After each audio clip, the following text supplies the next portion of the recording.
right, everybody. Welcome back to Master of the Universe Podcast with Gabe and old Christopher J.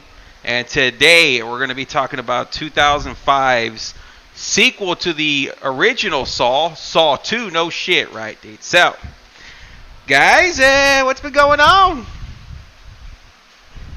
Shit, fucking work. Shit, trying to avoid that shit. You know what I'm saying? And for me, it's fucking work and being sick. And I had the day yesterday off, so that was nice. But, man, you wake up with some sore-ass throats, bad coughing all day. No shit. Now you know how the hood rats feel with the sore throats. You know what I'm saying? Yeah.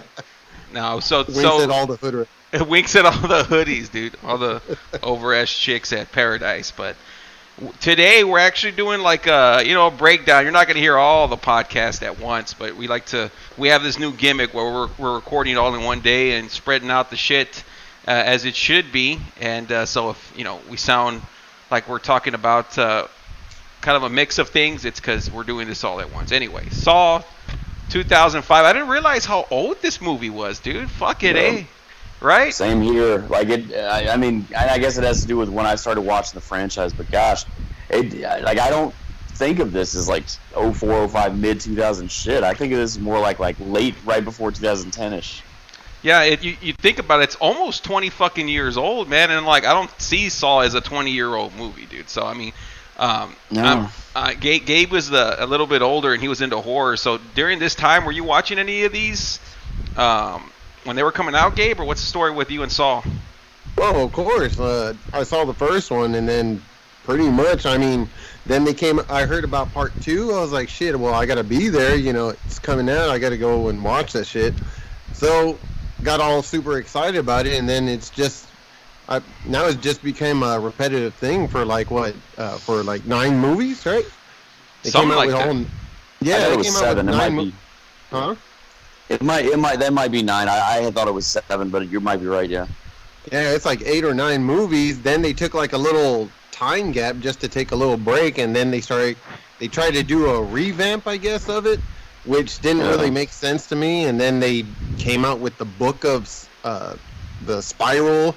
It's like that leads off from Saw. So, I mean, I look forward to watching them. It gives me something, to see, how they continue the story. The whole thing as a franchise, it's just like, it's pretty interesting. I mean, for most people are just going to say like, nah, it's just gross torture. That's all it is. It's like Hostel or Teresa. And I'm like, there's a little bit of a story. I like the twist at the end. So those are pretty neat. Yeah. So, go ahead, man. Yeah. So, I mean, overall, I mean, it's good to watch. It's not that bad. These are what Jason was for the 80s, for us in the 2000s, where they were coming out like pretty back to back, and like they had their gimmick, they stuck to it, and they kind of vary. Like I know most people, they'll say something like, oh, they're all the same. Like a lot of people say like when you see one Jason film, they're all the same, and it's like no, if you're a fan of them, you definitely can tell the differences, and the ones that get over and shit, but for me, I always kind of avoided these movies growing up, man, because I wasn't into the gore, I wasn't into Jason yet, and then all of a sudden, it was like 2010, I guess because of Saw 3D coming out that year, that I was like, and they were selling like the first 6 in a pack or something like that. I was like, you know what, let me check this shit out, and I ended up checking them out and watching them all through within like 2 days, and I really enjoyed it. I was like, wow, this is actually like a good series. But, before we get into too much detail and, bullshitting about 2, Chris, you want to tell them the breakdown of this story before we, give our opinions and all that shit, since this was your pick, dude? And why are you a fan of the Saw franchise? You're not a horror guy. Well, but this one, again, going back to what Saw is, it's one that sociopath, the angry sociopath stalking people, et cetera, et cetera, et cetera. So we pick up with a new murder. We start off hot. We go in hot. This guy, Michael, who looks more like the young Michael Corleone, so maybe that's his name, why they gave him that character name, but he's stuck in a fucking jaw vice bear trap kind of thing, where he's got one, he either cuts behind his eye, pulls out the key and unlocks the device, or lets the thing snap in like 5 minutes, or I forgot how much time it was.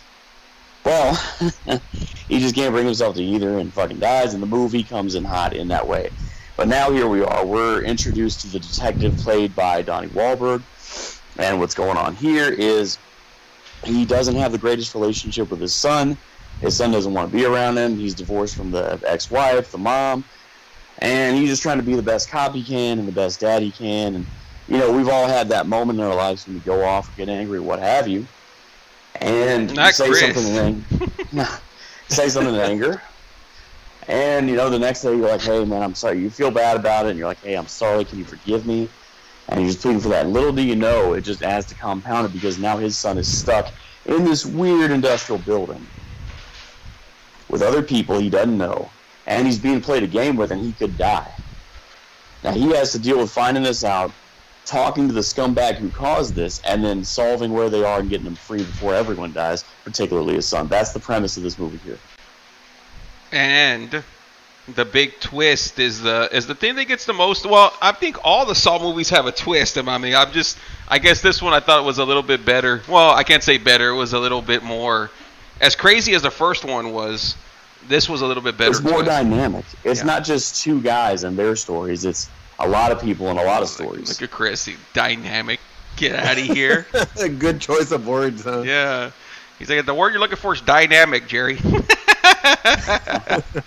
Dynamic. I'll take exactly. He's a dynamic for 200. Oh my God! Spin the wheel. All right, fuck it. Yeah, this one it adds a lot more layers than the first one had, dude. But I mean, I started laughing like when you're talking about that stuff because the first thing when I was watching this film, the things that stood out to me were like how much of a dickhead, you know, Donnie Wahlberg, by the way, he's fucking the main guy on here. He's a cop, and just like we see him and his son's kind of this scared, kind of just doesn't really know how to express himself. I guess it feels he's kind of uptight, and Donnie's just being like a dickhead to him, man. He's like, yeah, get out of here. I was like, man, what an asshole, man. I was like, what the fuck? I mean, but I mean, what was your take on this film, Gabe? I mean, or any favorite kills or anything like that with this? Well, definitely. Like one of my favorite parts. I mean, this thing has like a bunch of little tidbits in there that make the movie either makes me laugh or just think it's like, dang, you know, like it just kind of pushes you back a little bit. So like for instance, like one of the parts that actually made me laugh, like we were talking about Donnie Wahlberg, you know, he's interrogating Tobin Bell, you know, the Jigsaw, and he says, look, here's the rules of the game. If you want to see your son, all you have to do is sit down and talk with me. Yeah. And he's all like, come on. And he's all like, if you want to see your son, that's it. Okay. So he goes on a rant and he's just like talking, you know, about the system and he has cancer, all this bad bullcrap. Well, the funny part about it, he's all like, look, man, tired of all this. Look, can you get me some water? Yeah. Oh, water. And so he starts shaking the cup and he's just looking at him like, really? You want water? Fine, I'll go get you a damn water. Yeah. Spits in his drink. What a dick, right? Yeah. This dude's all pissed off, but and the whole rules of the game, I had to explain to you guys. Like, Jigsaw puts these characters or these people all into a situation to where they're going to die. Like, little to hardly any effort. All they have to do is, like, pretty much just sit there, and they're going to die. So, pretty much a good chance of survival is actually, like, you know, you're going to end up losing a limb, or you're going to have to put in full effort. Now, in this case, Donnie Wahlberg, all the damn detective, all he has to do really is actually just sit there, and he could have had his son. But of course, you know, he wants to be the overachiever, and he's being fueled by anger, so he's doing all he can just to go ahead and rescue his damn kid. But all he did was throw himself into a damn trap, you know, and just ended up, you know, getting himself killed. So that's the twist. I was hoping Chris would kind of say it earlier. So that's the whole thing, is that all he needs to do is just wait, right? And that's, to me, that's what's really cool, that everything that's going on in this film has already taken place. And you know what's the coolest part about that? Throughout the whole Saw franchise, if you all sit down and actually watch them, he is given the most easiest of, puzzles to go ahead, or the easiest game to play. Because all he had to do was just sit there while everyone else was like hanging by their tongue, had a trap on their head where they had to figure something out, something or other.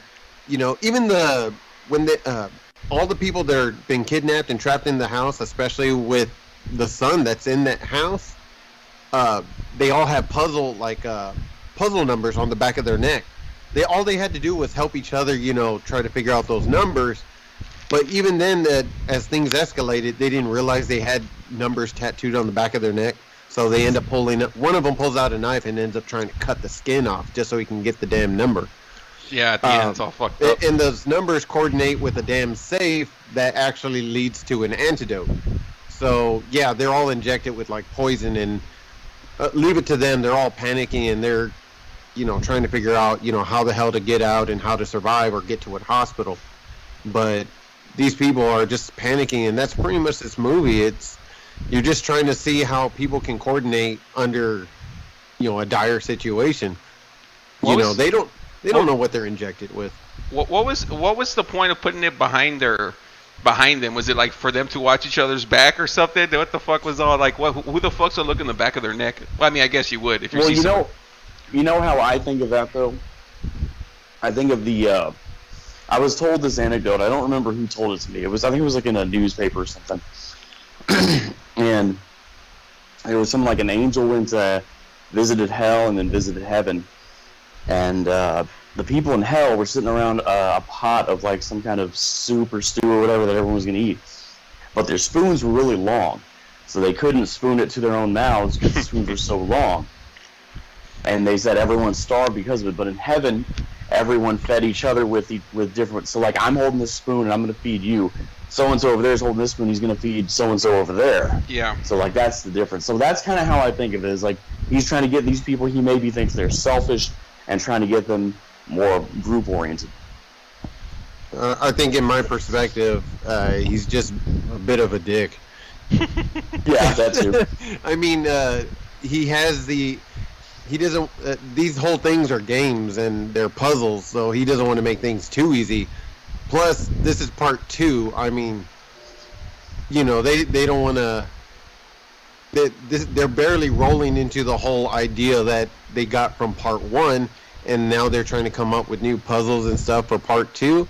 So now they're going to have to try, at that time they were all depending, how good is this movie going to do? If it does great, then we're going to have to one-up ourselves on the next one, on part 3, and see how we can one-up ourselves on puzzles. I'm pretty sure somebody looked up some of this crap online and, said, let's not make it too easy for them. Let's make them suffer a bit, People like... And can I... No, you're good. Can I tell you what I thought was the most brutal fucking kill on this thing? Oh my gosh, dude! Both times I saw it in the past couple weeks, I was just amazed. Was that the furnace, the incinerator? And even though the guy was a dirtbag and stuff, it's you can't help but have sympathy for someone. You see them going through that. That's rough. And I mean, even if he had gotten out of it, you think that, and getting out of that little square that, of course, he couldn't fit through. But even if he could have, it would have put incredible pressure on his bones and joints. He's going against broken glass edges that are still in there. Oh my God, that was awful. And then the only way to get him out of there was to break glass, and probably some of the glass could have gone right in his eye when he's in the fucking incinerator. Oh my God, that just whole thing just... Yeah, I don't know why the fuck he went in there. I mean, I wouldn't have... No, I would have shoved the kid in there. Yeah, I would have been I guess we're all screwed. I would have done the Chris. I guess we're all screwed then. Yeah, we're all fucked. Yeah, I guess we're all... I mean, that just absolutely was the most disturbing thing of this movie.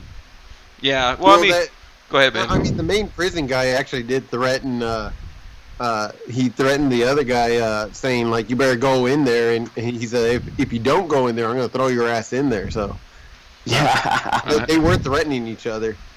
Yeah, I think Frankie one of the most terrible ones to look at was the one with the needles. Yes. I I think a code or a solution was inside the needles, so they ended up shoving the girl from part 1 into the damn pretty much a pit of syringes. And honestly, to me, that was like they could be dirty, rusted, infected. You can get tetanus, all kinds of bad things out of there, and that kind of makes me cringe out of that whole damn movie. Oh. Yeah, for sure. That was the one. That was the part that I was like, "Fuck no, you don't even want to move." Like anything else, you get like fucking, something bad happened to you, it sucks and all that. But this one, it's just like, yeah, it's like the whole. Besides the pain, it's all the other gross shit that's attached to needles and shit. So. Oh, I agree. It was brutal to watch too, but just the fire, because like you just immediately can feel it almost even imaginarily, but you feel that fucking heat, and being in metal like that and being in clothes like that. Oh my god. Yeah, I'm claustrophobic. There's no way I would have gotten there. I'd have been like, then you fucking kill me, that bitch. You ain't getting me in that motherfucker. So simple ass. Yeah, exactly. I'd be like, yeah, I ain't getting in there. Like, I'd rather get my ass kicked than go in that motherfucking thing. Give me a break. Oh my god. Chris would have sandbagged himself immediately, dude. There's no way. There's no way. But yeah, the whole twist ending. Really, like, I thought the whole movie was good. I watched it about 4 times over the past. We planned this now like for a 3-week thing, so you can kind of watch it. At least for me, I like to sit there and watch it one good time and enjoy it, and then put it on as I'm like just about my day. And I'll do that like 2 or 3 times, and like you start noticing shit. And you had brought it up earlier when he had asked about the water. I don't know why I thought it was hilarious when he's like. He's in the middle of a fucking, he just kidnapped this kid, and he's like, can I get some, I'd really appreciate some water, And I'm like, this guy, like you said, did you call Jigsaw a dirtbag? You called everyone a dirtbag, but I was like, man, Jigsaw's an asshole. Like, what I understand what he's trying to teach these people, but regardless of what you think, what right and wrong is, kidnapping somebody's kid and putting them through some fucking horrific situation and trusting somebody else is not a situation I think anybody's going to be like, okay, I could just sit here. No. Let me just sit here and wait, So. Yeah, it's once again, he's like the devil. Like the devil makes arguments like this, would say something, I never murdered anyone. I simply put them in a position where they could make a choice. Exactly. The devil makes arguments. Exactly. It's not, it's just, to me, irrational thinking, but they think that they're doing right, for some reason. Pretty much, like he ends up throughout the series, he ends up just pretty much proclaiming that he's never killed anyone, and I mean seriously, like he set them up for death, and with little to no explanation to the rules, and even if he does, he's explaining it in a situation where these people are panicking, yelling, or screaming. They're not paying attention to no damn puppet or a TV series. Saying like, hey, here are the rules. Man, you got like a big old eye bolt, some kind of clamp or something hooked onto your like ass or something, ready to pull you on one end, while another clamp on your tongue is ready to pull you the other. There's no way you're gonna sit there and pay attention for the last 5 minutes, or when you finally like get your senses, you're gonna be looking at that television. So there's the game. Go on and play. I'm like, play what? What? What the hell were you talking about? You're like, what are we doing? He needs to give like a little buffer zone at least. Like give him like a good 10 minutes to wake up and panic a little while, and then kind of really gain the eye of the situation, and then go ahead and explain his rules or something of Tetris or whatever he wants to play. My whole thing is like he's a scumbag because you're putting all these bad people or have been in jail, right? And you put them with this little kid because you want to teach this cop a lesson. And I understand like they were all arrested for his thing, but I'm like, was that such a good? I mean, like all it took is one of these crazy maniacs to snap and just kill him, and well, there goes your game. You know what I mean? Like it's just. It just seemed like it wasn't a very well thought out plan when it comes to like, that's kind of I don't know how any way he wants to look at it, It's an ends justifies the means kind of thing. Yeah, I kind of feel like if Jigsaw was here with us right now, he'll probably be trying to explain, oh no, it's very fair, because I have cancer. Well, I'm sorry you have cancer, but does that really mean you have to be a dick to everybody else? Exactly. I mean, when he says that, he's all like, I'll send you a get well soon card or something, but don't kidnap my kid and do horrific things. Remember, he says, "Oh, there will be blood out of every orifice." Oh, Yeah. yes, there will be blood. I'm like, oh, you're talking about my kid and every orifice, blood coming out. That's pretty disgusting and terrible. Yeah, don't do that. And perverted. Yeah, he's all, but I have cancer. I don't give a flying shit if you have cancer. I'm sorry you have a cold. Yeah. Don't put my kid through a damn ringer, and that's fucking horrific. And then he tries to play the victim, dude. He tries to play the rape victim when he's all like, I forgot what Donnie Wahlberg tells him. He's all like, I'm gonna do something to you, right? All fucked up. I'm He's gonna all rip her face off. Yeah. What more pain could you put me in? I have cancer. Yeah, I'm like if he's fucking Jesus, dude. Like he's the ultimate. He's sacrificing for everyone, dude. So it's fun the because John Kramer.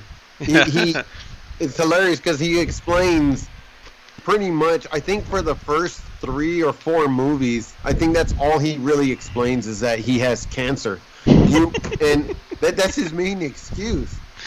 But then I think by the time you get up to the 8th, 7th, or 8th, 9th movie, 20th movie, almost the last one, then you find out like, oh, he's all, my wife got hit and she had a miscarriage.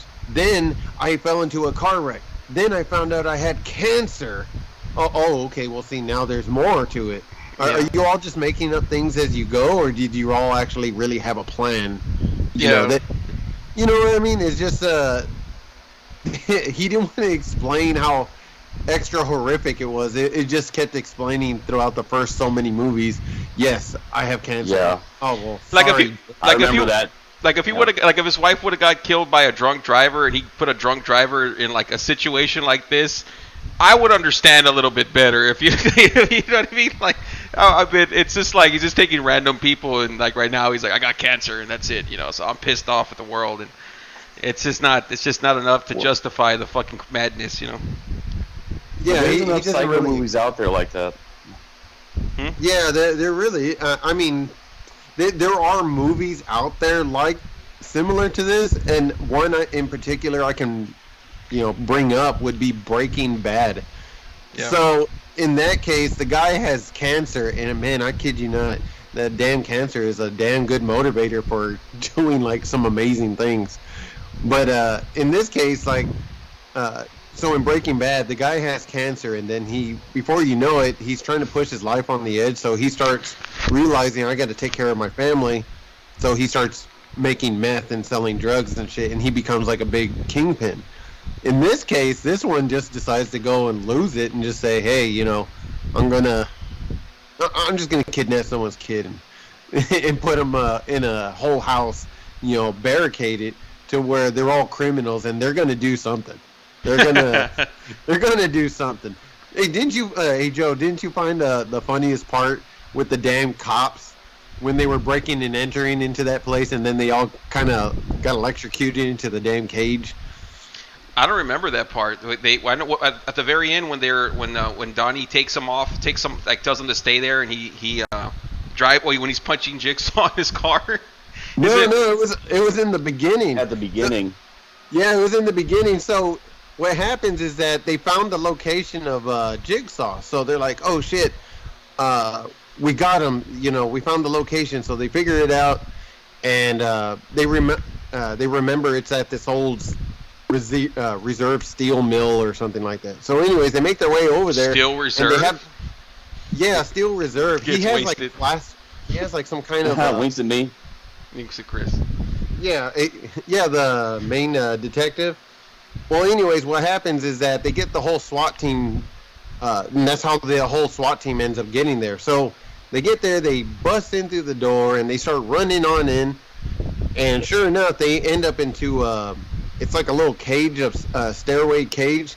Well, anyways, they all end up kind of falling into that trap, and they all kind of end up getting electrocuted. So they cut the power off, or I think they end up getting past it, and then they find Tobin Bell over there, or Jigsaw, he's just sitting there all badass like, oh yeah, I'm just having a drink, some water, And his I have old school cancer. computers and shit.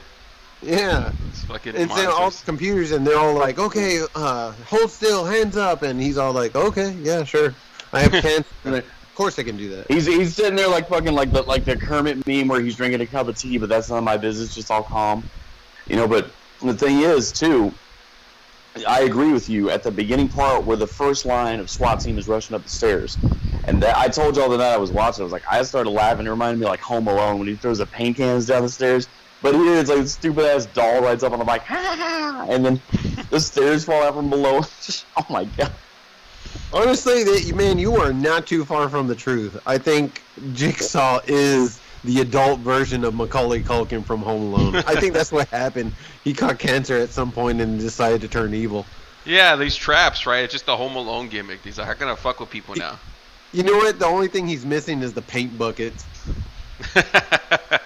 This movie made $147 million and only had a $4 million budget, man. That's a hell of, and we all know that at least 10% went to Donnie Wahlberg because he's over like a son of a bitch. And man, you can definitely see why these movies are like super profitable, man. Fucking A, $4 million for 147. This director, he would do the next, I think the next three, so like what, 2, 3, and 4. So he definitely has his style, and it's funny. Like I was just looking him up, and you could definitely tell his style because I guess he does 2, 3, and 4. Yeah, so 5 and 6. 5 and 6. I guess I remember all of a sudden they do change a little bit in tone. So I can't wait to see the differences as we go through them because we will be getting through them in the summer of Saw. The summer of Saw. So I'm gonna enjoy my ass doing that one. So, yeah, guys, got any final thoughts on Saw 2? Y'all want to give y'all's rating and trash Chris, or what are we doing here? Yeah, I'll go ahead and I'll give my damn rating on this movie.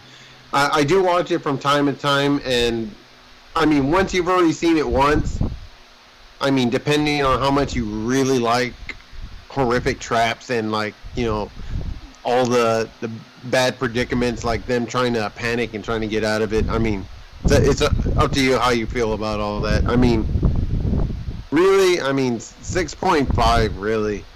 I mean, I can watch it again, but it's nothing I really even have to pay attention to. I sit down and I draw or I'll do something and I can put this movie on. And when I turn my head towards the TV, I mean, that someone's already like screaming because blood's already spilling out or something. So it's nothing you even have to pay attention to after you've already seen it once. So yeah, 6.5. CJ, 2-minute warning. I am going to give it a solid 8.5. I think sometimes the story doesn't flow as nicely as it should as far as pacing and dialogue and whatnot. But I do feel overall these are fun movies. They're enjoyable. They make sense. They explain themselves. The predicaments people get in, you can immediately empathize with. The gore is there. It's realistic. And then also, I just feel like Tobin Bell is the ultimate villain, and Psycho, but he's calm and he argues like the devil, which gets him even more heat because he's not yelling or acting crazy. He's just being cool, calm, and collective. And then Donnie Wahlberg plays a cop the way a Wahlberg plays a cop. All right. Yeah, for me, I enjoy this one. It's one of those that, I'll come back to every once in a while, I'll probably have the urge to watch this in like 2 years, which is kind of a lot for me with films. But that being said, it's not. I prefer the first one. But yeah, it's a good film. I'll give it like a 6.5, also 6.8-ish. So we'll be doing part 3 pretty soon. Not too sure when we'll do part 3 because the next pick for Chris is Cape Fear, I believe. Right, Chris? Do I look destitute to you, counselor? So, well, whenever he decides to do 3 or one of us picks it. But anyway, hope you guys enjoyed this one, and we'll see you on the next one. Man, you gotta be shitting me. That mother's strong. Peace. Peace. I'm out.